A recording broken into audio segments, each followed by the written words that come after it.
Operation tiger नंतरचा बंडखोर खासदारांचा पहिला फोटो समोर आलाय। बंडखोर खासदारांचा पहिला फोटो समोर आल्याचं कळतंय। ऑपरेशन टायगरच्या चर्चा गेल्या 2 आठवड्यापासून सातत्याने सुरू आहेत। त्यानंतर या संदर्भातली अधिकची माहिती देत आहेत आपले प्रतिनिधी शिवाजी शिंदे। शिवाजी, आपण हे पाहतोय सध्या हा फोटो समोर आलेला आहे, एकंदरीतच शिक्कामोर्तब झालाय का या बंडखोरीला? नक्कीच ऑपरेशन टायगरचा हा पहिला फोटो समोर आल्याची माहिती मिळते। याच्यामध्ये आपल्याला नागेश अष्टेकर दिसतील, संजय दिना पाटील दिसतील आणि 2-3 खासदार तिथे उपस्थित आहेत। समोर कोणतरी व्यक्ती बसली आहे जिच्याशी ते बोलत आहेत आणि संजय दिना पाटील अचानक उभे राहिलेले दिसत आहेत। तर नक्कीच समोरची व्यक्ती तितकीच महत्वाची असणार आहे असं या चित्रावरून, या फोटोवरून आपल्याला नक्कीच वाटतंय।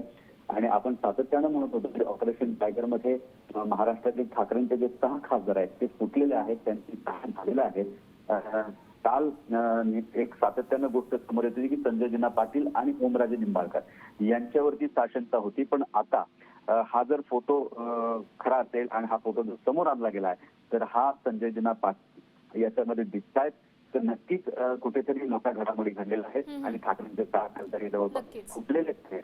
आणि आता फक्त वेतन वॉचची भूमिका आहे, जी सूत्रांनी माहिती दिली आहे त्यानुसार उद्या कदाचित शिवसेनेत यांचा होऊ शकतो। आज ओम बिर्ला यांच्या कार्यालयाकडून या सगळ्या यांच्या गटाला मान्यता मिळू शकते आणि त्याच्यानंतर निर्णय घेतला जाऊ शकतो। नक्कीच धन्यवाद शिवाजी, आपण दिलेल्या या सविस्तर अपडेटसाठी। या फोटोवरून अनेक गोष्टी सध्या समोर येत आहेत। जवळपास बंडखोरीवर शिक्कामोर्तब झाल्याच्या चर्चा सुरू झाल्या आहेत, कारण सध्या राजकीय घडामोडींना वेग आलेला आहे।